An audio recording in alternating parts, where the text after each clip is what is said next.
हे बघ, मला ना तुझी ती फ्रेंड अजिबात पटलेली नाही. चांगली आहे ना? कशी बोलली ती?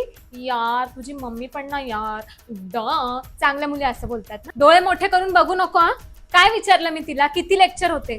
काय सांगितलं तिने? 3 लेक्चर होते. तू मला काय बोललीस? 5 लेक्चर होते. 2 लेक्चर तुम्ही कुठे गेलेले डिंग्या मारायला? तिचं कौतुक मला सांगू नको अजिबात. तिला मी विचारलं, काय ग पिक्चरला जाणार आहेत? पोरं पण आहेत का तुमच्यासोबत?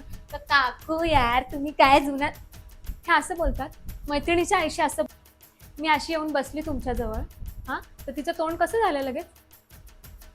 असं तोंड करायची काय गरज आहे? स्कूटी घेऊन जाते ती, म्हणजे ती काय फक्त कॉलेजला नसेल जात, दुसरीकडे पण जात असेल डिंग्या मारायला. म्हणून तर तुमचा पिक्चरचा विषय चाललेला ना. तिच्यासोबत तू तिच्या स्कूटीच्या बॅक सीटवर बसून इथं पबला पण जात असेल. मला दिसत होतं हिच्या हुलियावर. बरं हे सगळं जाऊ दे, सगळं जाऊ दे.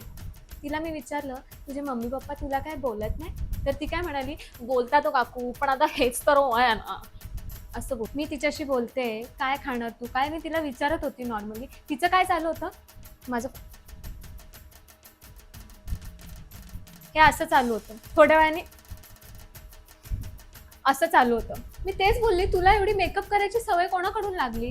ती आल्यावरती मला कळलं की अच्छा, इथून येतंय का सगळं. तिचे मम्मी पप्पा फ्री आहेत, ती पण खूप फ्री आहे, म्हणजे त्यांच्याकडे राहायला पण फ्रीच असेल. देतील तुला ते फ्री मध्ये राहायला. हा, त्यांच्या घरी जा, उद्याच जा.